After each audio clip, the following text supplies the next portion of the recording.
கழுத்து வலியில கஷ்டப்படுற பலருக்கும் 2 முக்கியமான காரணிகள நம்மளால பார்க்க முடியும். இந்த 2 காரணிகள் என்ன? இத எப்படி தவிர்க்கலாம்? அப்படின்றத தான் உங்களோட இன்னைக்கு நான் ஷேர் பண்ண போறேன். அதனால உங்களுக்கு கழுத்து வலி இருந்துச்சுன்னா, இந்த வீடியோவ கண்டிப்பா ஸ்கிப் பண்ணாம பாருங்க. இது உங்களுக்கு ரொம்பவே பயனுள்ளதா இருக்கும். இந்த கழுத்து வலி பேஷண்ட்ஸ்ல முதலாவதா பார்க்கக்கூடியது என்னன்னா, இதுல பெரும்பாலானவங்க டெஸ்க் ஜாப் ப்ரொஃபஷனல்ஸா இருப்பாங்க. அதாவது அதிக நேரம் உட்கார்ந்தே இருந்து வேலை செய்யக்கூடியவங்களா இருப்பாங்க. இந்த பேஷண்ட்ஸ் கிட்ட பார்க்கக்கூடிய இன்னொரு இன்ட்ரஸ்டிங்கான காம்பினேஷன் என்னன்னு பார்த்தீங்கன்னா, இவங்க டெஸ்க்டாப்ல வேலை செய்றவங்களா இருக்க மாட்டாங்க. லேப்டாப்ல வேலை செய்றவங்களா இருப்பாங்க. சரி, இந்த 2 விஷயங்களுக்கும் கழுத்து வலிக்கும் என்ன சம்மந்தம்?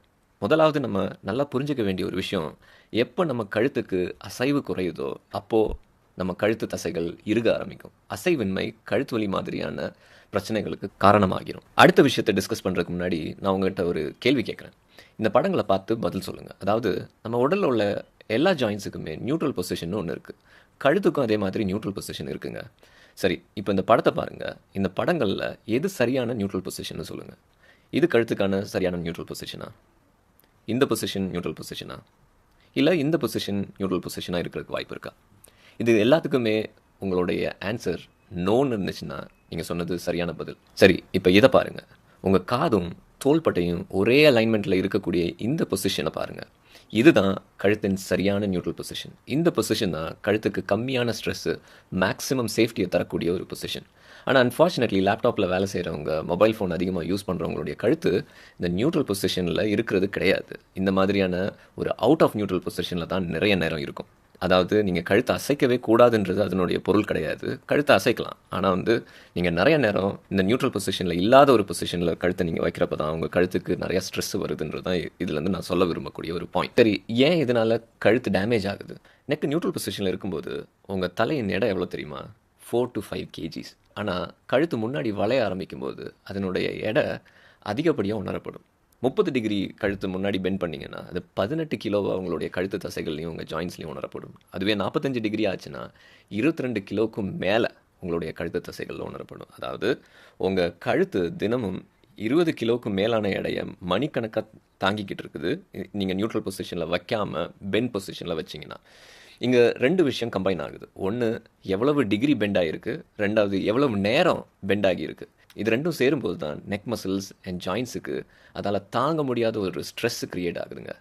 வேறு மாதிரி சொல்லணுன்னா, இந்த அளவுக்கு அழுத்தத்தை தாங்கும் விதத்தில் கழுத்தினுடைய அமைப்பு கிடையாது.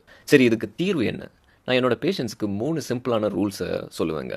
இதில் முதலாவது ரூல் என்னன்னு பார்த்தீங்கன்னா, ஒவ்வொரு 20 நிமிஷத்துக்கு ஒரு தடவை ஒரு 20 செகண்ட் பிரேக்காவது எடுத்துக்கணும். அந்த 20 செகண்ட் பிரேக்கில் ஒரு 20 மூமெண்ட் உங்கள் உடலுக்கு நீங்கள் கொடுக்கணும். அதாவது கழுத்துக்கு இந்த மாதிரி மூமெண்ட் கொடுக்கலாம், ஷோல்டர்ஸை இந்த மாதிரி ரொட்டேட் பண்ணலாம், இல்லைனா சிம்பிளாக இப்படி நீங்கள் நடக்கலாம்.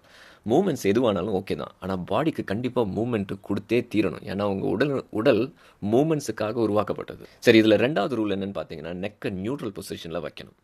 உங்கள் லேப்டாப் இல்லை கம்ப்யூட்டர் ஸ்க்ரீனை உங்கள் ஐ லெவலில் வைக்கிறதுக்கு முயற்சி பண்ணணும். ஒருவேளை லேப்டாப் யூஸ் பண்ணிங்கன்னா ஒரு laptop stand, external keyboard, mouse, இது எல்லாத்தையும் நீங்கள் பயன்படுத்துகிறப்போ இந்த நியூட்ரல் பொசிஷனை மெயின்டைன் பண்ணுறதுக்கு ரொம்பவே ஹெல்ப்ஃபுல்லாக இருக்கும். 3வது, டெய்லி மொபிலிட்டி எக்ஸசைசஸ் ரொம்ப ரொம்ப முக்கியம்.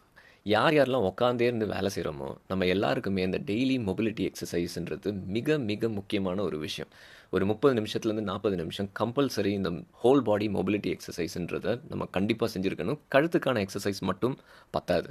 Neck, shoulder, ஆர்மு, mid bag, lower bag, இது எல்லாத்துக்குமான ஹோல் பாடி மொபிலிட்டி எக்ஸசைஸை செய்கிறது ரொம்ப ரொம்ப முக்கியமானது. இதுக்கான டீட்டெயில்டு எக்ஸசைஸ் வீடியோவை நான் சீக்கிரம் உங்கள் கூட ஷேர் பண்ணுறேன். So stay tuned. ஸோ நண்பர்களே, சொன்ன இந்த 3 விஷயத்தை முறையாக கடைப்பிடிச்சிங்கன்னா கழுத்து வலி வராமல் நல்லாவே பாதுகாத்துக்க முடியும். இந்த மாதிரி நல்ல இன்ஃபர்மேஷனை பலருக்கும் கொண்டு சேர்க்கும் விதமாக கழுத்து வலியில் சஃபர் பண்ணிட்டு இருக்கக்கூடிய உங்களுடைய சொந்தங்கள் கிட்ட இதை தயவு செஞ்சு ஷேர் பண்ணுங்கள்.